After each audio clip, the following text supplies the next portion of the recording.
굿모닝, 좋은 아침입니다. 네, 10월의 첫 월요일입니다. 오늘 하루도 주님의 은혜가 풍성하게 소원하며 또 그 은혜 안에서 주님이 주신 기쁨과 평안이 넘치는 하루 되시기를 소망합니다. 오늘 말씀 같이 나누겠습니다. 창세기 30장 25절부터 43절 말씀입니다. 창세기 30장 25절부터 43절 말씀입니다. 라헬이 요셉을 낳았을 때에 야곱이 라반에게 이르되 나를 보내어 내 고향 나의 땅으로 가게 하시되 내가 외삼촌에게서 일하고 얻은 처자를 내게 주시어 나로 가게 하소서. 내가 외삼촌에게 한 일은 외삼촌이 아시나이다. 라반이 그에게 이르되 여호와께서 너로 말미암아 내게 복 주신 줄을 내가 깨달았노니 내가 나를 사랑스럽게 여기거든 그대로 있으라. 또 이르되 내 품삯을 정하라. 내가 그것을 주리라. 야곱이 그에게 이르되 내가 어떻게 외삼촌을 섬겼는지 어떻게 외삼촌의 가축을 쳤는지 외삼촌이 아시나이다. 내가 오기 전에는 외삼촌의 소유가 적더니 번성하여 때를 이루었으니 내 발이 이르는 곳마다 여호와께서 외삼촌에게 복을 주셨나이다. 그러나 나는 언제나 내 집을 세우리이까. 라반이 이르되 내가 무엇으로 내게 주랴? 야곱이 이르되 외삼촌께서 내게 아무것도 주시지 않아도 나를 위하여 이 일을 행하시면 내가 다시 외삼촌의 양떼를 먹이고 지키리이다. 오늘 내가 외삼촌의 양떼에서 두루 다니며 그 양 중에 아롱진 것과 점 있는 것과 검은 것을 가려내며 또 염소 중에 점 있는 것과 아롱진 것을 가려내리니 이 같은 것이 내 품삯이 되리이다. 후일에 외삼촌께서 오셔서 내 품삯을 조사하실 때에 나의 의가 내 대답이 되리이다. 내게 혹시 염소 중 아롱지지 아니한 것이나 점이 없는 것이나 양 중에 검지 아니한 것이 있거든 다 도둑질한 것으로 인정하소서. 라반이 이르되 내가 내 말대로 하리라 하고 그날에 그가 순 염소 중 얼룩무늬 있는 것과 점 있는 것을 가리고 암 염소 중 흰 바탕에 아롱진 것과 점 있는 것을 가리고 양 중에 검은 것들을 가려 자기 아들들에게 내 손에 맡기고 자기와 야곱 사이의 사이를 사흘길이 뛰게 하였고 야곱은 라반의 남은 양떼를 치니라. 야곱이 버드나무와 살구나무와 신풍나무의 푸른 가지를 가져다가 그것들의 껍질을 벗겨 흰 무늬를 내고 그 껍질 벗긴 가지를 양떼가 와서 먹는 개천의 물 구유에 세워 양떼를 향하게 하매 그때가 물을 먹으러 올 때에 새끼를 베니 가지 앞에서 새끼를 뱀으로 얼룩얼룩한 것과 점이 있고 아롱진 것을 낳은지라.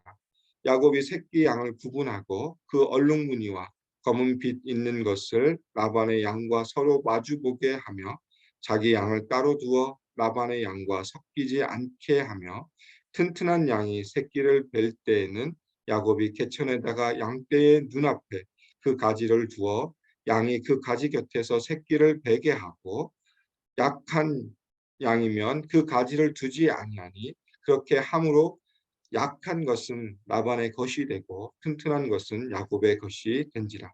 이에 그 사람이 매우 번창하여 양떼와 노비와 낙타와 나귀가 많았더라. 아멘. 오늘 우리가 살펴볼 창세기 30장 25절부터 43절은 야곱의 심경의 변화를 그려주고 있습니다. 야곱이 마음이 변한 야곱이 라반과의 대화를 통해서 어떻게 그 일들이 진행되는가를 보여주고 있습니다. 25절에 보니까 라헬이 요셉을 낳았을 때라고 되어 있습니다. 라헬은 애를 낳지 못해서 여러 가지 상황 가운데 힘든 상황 가운데 있는데 우리가 살펴보지 않았지만 앞부분에서 하나님이 라헬을 생각하셔서 그 태를 열었다라고 하시면서 요셉을 낳게 하였습니다. 그러면서 이 요셉을 낳았을 때 야곱의 생각이 변하기 시작합니다. 그러면서 라반을 향하여서 이렇게 외칩니다. 나를 보내어 내 고향 나의 땅으로 가게 하소서.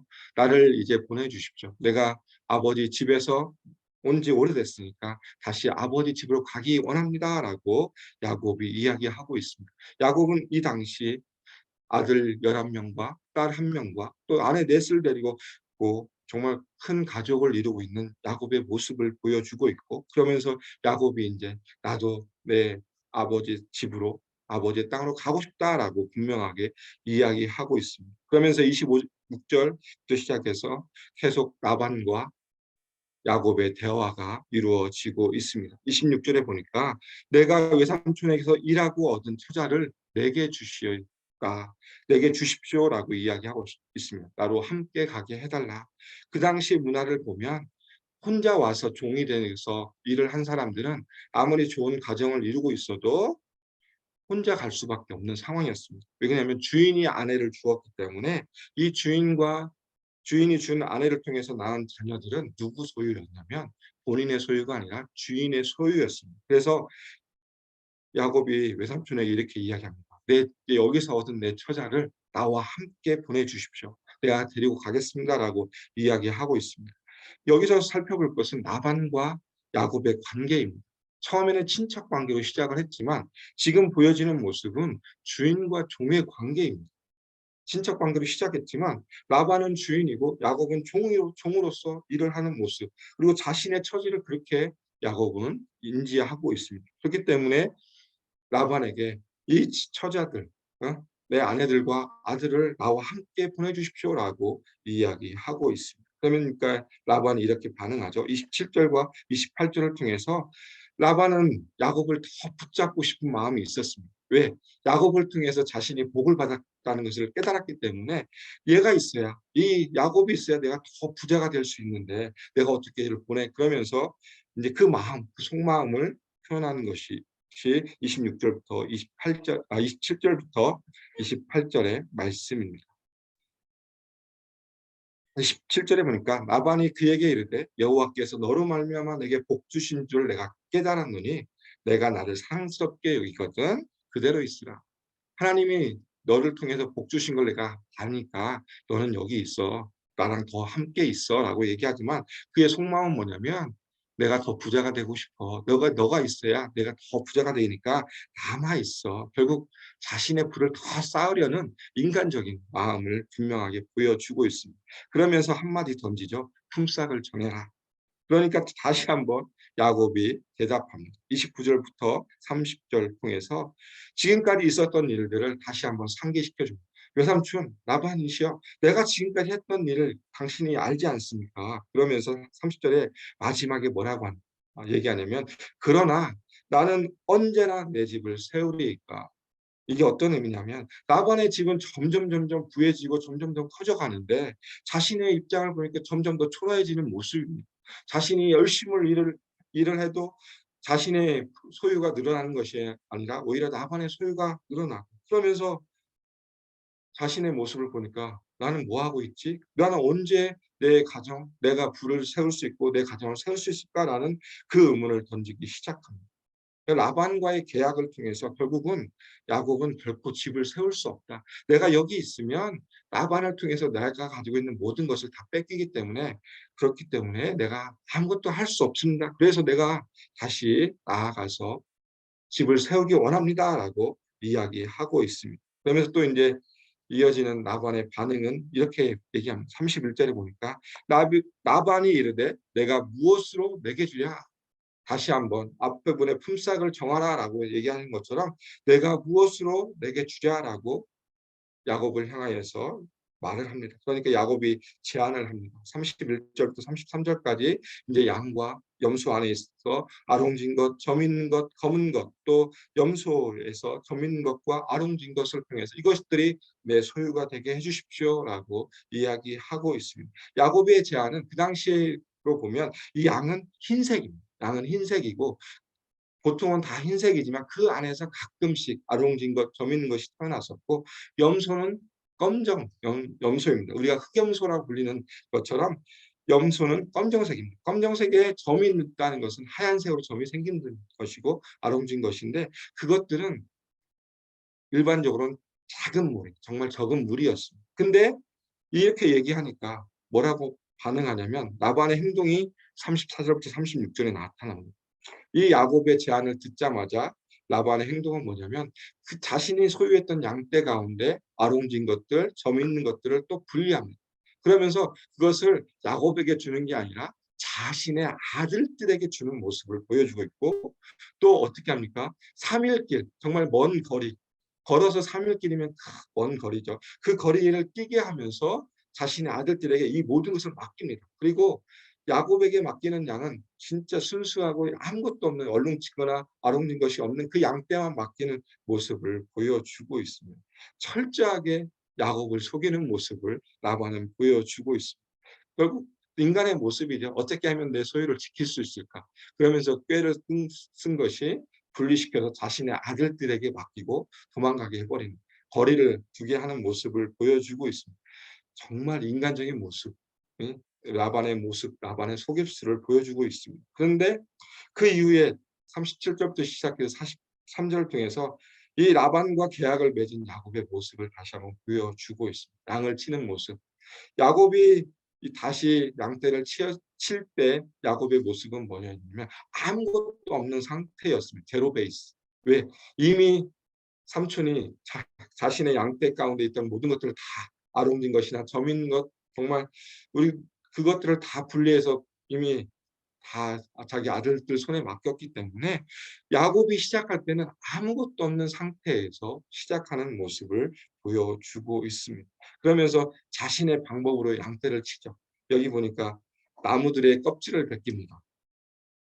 그래서 그 얼룩진 그 나무, 버드나무와 살구나무와 신풍나무의 그 푸른 가지를 벗겨서 흰 무늬를 내는 모습, 인간적인 모습을 통해서 자신이 생각할 수 있는 가장 최고의 방법을 통해서 양떼를 치는 모습을 보여주고 있고, 또 그로 인해서 그가 얻는 결과물들은 그 껍질을 벗긴 나무를 세울 때 양떼가 물 먹으러 와서 거기서 보미하고 새끼를 뱀으로, 또 얼룩진 것들, 아롱진 것들, 또 점 있는 것들이 태어나는 모습을 보여주고 있습니다. 그러면서 또 한 가지의 포인트는 뭐냐면, 튼튼한 것이 오면 자기의 소유가 되도록 그 나무를 세우고, 또 약한 것이 오면 그 나무를 치움으로 말미암아 약한 것은 나반이 되게 하고 튼튼한 것은 자신의 것이 되게 하는 그 모습을 보여주고 있습니다. 그러면서 결론을 이렇게 맺고 있습니다. 이에 그 사람이 매우 번창하여 양떼와 노비와 낙타와 나귀가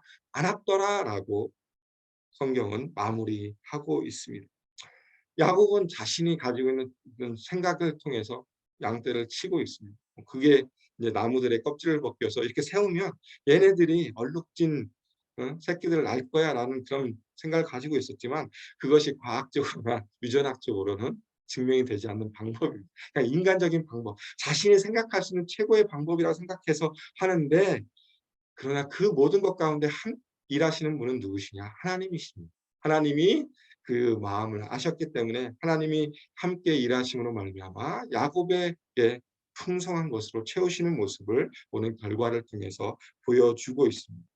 30절에 야곱이 이렇게 이야기합니다. 언제나 내가 내 집을 세우리까라고 그렇게 라반 앞에서 한탄했던 야곱이었지만, 하나님은 43절을 통해서 그가 풍성하게 자신의 가족을, 자신의 집을 세우는 모습을 하나님은 보여주고 있습니다. 하나님이 야곱에게 분명하게 약속을 해주셨습니다. 28장에 보면 야곱이 아버지와 그 형을 떠나서 하란으로 갈 때 베델에서 만난 하나님이 약속을 통해서 분명하게 내가 너와 함께하고 내가 다시 이 땅으로 너를 돌아오게 할 것이고 너에게 복을 줄 것이다 라는 그 약속을 야곱에게 하셨습니다. 그런데 그 약속이 성취되는 시간은 우리가 상상할 수 없을 만큼 긴 시간이었습니다. 야곱이 라반에게 와서 또 아내를 얻기 위해서 열심히 일하고, 또 자신의 품삯을 얻기 위해서 열심히 일하는 그 20년의 시간 가운데 하나님은 여전히 일하고 계셨지만 야곱은 그것을 잘 인식하지 못하는 모습을 보여주고 있습니다. 시간이 지난 후에야 자신의 모습이 어떻게 변화되고 있는지, 또 하나님이 어떻게 자신을 연단하고 있는지를 알게 되었고, 또 결국 하나님이 43절을 통해서 자신의 모든 것을 채우시는 모습, 자신의 집을 세우시는 모습을 야곱은 그제서야 발견하는 모습을 보여주고 있습니다. 하나님 편에서 보면 하나님은 자신이 야곱에게 했던 그 약속을 지키시기 위해서 정말 열심으로 하나님이 야곱과 함께 일하시는 모습을 보여주고 있습니다. 그 약속이 어떻게 또 이루어집니까? 우리 이 땅 가운데 죽어가는 우리 영혼들을 위해서 그 후손을 통해서 예수 그리스도를 통해서 우리를 하나님의 자녀로 만드시는 것을 통해서 이 모든 여정, 모든 약속이 성취되는 모습으로 이루어졌습니다. 우리가 이 땅을 살아가면서 하나님의 자녀가 되었다는 것은 정말 큰 축복입니다.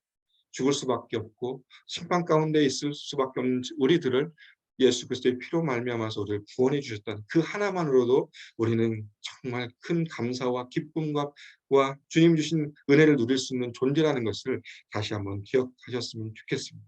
그러나 그 일들을 이루시는 분이 누구시냐? 바로 우리의 모든 것 되시는 하나님이심을 다시 한번 기억하셨으면 좋겠습니다. 야곱에게 늘 함께 하시며 그 모든 것을 이끄시는 하나님이 여전히 우리 가운데도 함께해 주시고 내 앞길과 내 모든 것을 이끌어 주시고 함께 하심을 다시 한번 기억하셨으면 좋겠습니다. 하나님의 일하심을 바라보면서 특별히 예수 그리스도를 바라보면서 우리가 나아갔으면 좋겠습니다. 우리에게 주어진 하나님의 일들 감당하며 나아갔으면 좋겠고, 특별히 사도 바울이 데살로니가를 전서를 통해서 말씀하신 것처럼 하나님이 우리를 향한 뜻이 무엇인가를 다시 한번 기억하며 오늘 하루의 삶을 살았으면 좋겠습니다. 데살로니가 전서 5장 16절에서 18절 말씀입니다. 항상 기뻐하라, 쉬지 말고 기도하라, 범사에 감사하라. 이것이 그리스도 예수 안에서 너희를 향하신 하나님의 뜻이니라. 오늘 하루의 삶을 통해서 하나님이 함께 하심을 통해서 우리가 항상 기뻐하고 쉬지 말고 기도하고 범사에 감사하는 하나님의 뜻을 성취하는 귀한 하루의 삶이 되기를 주님의 이름으로 축복합니다. 기도하겠습니다. 하나님 감사합니다. 오늘 우리가 또 오늘 말씀을 통해서 하나님의 일하심을 다시 한번 바라볼 수 있도록 인도해 주셔서 감사합니다. 야곱에게 늘 하나님이 함께해 주시고 그를 통하여서 하나님이 약속하신 것, 내가 너를 복주고 내 땅 가운데 이끌 것이고 내 자손을 축복할 것이라는 그 약속을 이루시기 위해서 여전히 일하시는 하나님의 모습을 우리가 살펴보았습니다. 하나님, 정말 우리 가운데도 늘 함께해 주시고 여전히 우리와 동행하여 주시고 함께하신 주님을 바라보며 하나님이 우리에게 원하신 그 뜻 가운데 살아갈 수 있도록 늘 우리와 함께해 주시며 인도하여 주시옵소서. 우리에게 주신 이 하루의 삶을 통하여 하나님이 기뻐 받으신 삶의 모습 가운데 나아갈 수 있도록 성령께서 함께해 주시고 우리에게 지혜와 능력을 허락하여 주시옵소서. 우리의 삶의 형편이 어떠하든지 늘 우리와 함께하신 주님을 바라볼 수 있는 그 믿음을 우리에게 허락하여 주시고 하나님의 뜻 가운데서 온전하게 그리스도의 장성한 분량에 이르는 삶이 될 수 있도록 도와주시옵소서. 주님 감사합니다. 예수님 이름으로 기도드립니다. 아멘. 우리 합심을 함께 같이 기도하겠습니다. 오늘 말씀을 기억하시면서 다시 한번 하나님 앞에 신실하게 나아가는 믿음 가운데 나아갈 수 있도록 인도해 달라고 기도 부탁드리겠습니다. 두 번째 기도해 주실 것은 우리 교회 비전입니다. 예수산책 AKPC 말씀 공동체, 제자 공동체, 미셔널 공동체로 우리 공동체가 아름답게 세워질 수 있도록 기도해 주시고 이 일들 가운데 수고하는 모든 리더십들 가운데 성령의 충만함을 허락해 달라고 기도 부탁드리겠습니다. 세 번째 기도 제목은 이번 주일에 있을 재직 선출을 위한 공동의회를 위해서 기도 부탁드리겠습니다. 36명의 새로운 일꾼들을 저희가 선출하는데 이 일들 가운데 우리 기도로 준비케 해주시고 또 이 모든 공동의회가 하나님 은혜 가운데 잘 진행될 수 있도록 이 공동의회를 위해서 기도 부탁드리겠습니다. 세 번째 기도해 주실 것은 우리 다음 세대를 위해서 기도 부탁드리겠습니다. 우리 자녀들을 위해서 우리 자녀들이 말씀 가운데 올바르게 서게 해주시고 또 학교 가운데 정말 선한 영향력을 끼칠 수 있는 신실한 하나님의 자녀로서의 일을 감당할 수 있도록 우리 다음 세대를 위해서 기도해 주시고 특별히 우리 유스 풀타임 사역자를 주님께서 허락해 달라고 기도 부탁드리겠습니다. 마지막 기도 제목입니다. 지금 교회에서 작년 교역자들을 청빙하고 있습니다. 하나님께서 귀한 또 사역자들을 보내달라고 기도해 주시고 남아공에서 선교하신 김종현 선교사님과 또 우리가 목장에서 후원하고 기도하는 선교사님들을 위해 기도 부탁드리겠습니다. 마지막으로 치유를 위한 기도 우리 전성환 집사님, 찰스 토마스 성도님, 유계선 집사님, 김영수 집사님, 손효순 집사님, 김기현 권사님, 조현철 집사님을 위해서 기도해 주시고 투병 중인 성도님들을 위해서 우리 합심으로 기도하고 일상의 삶으로 나아가겠습니다.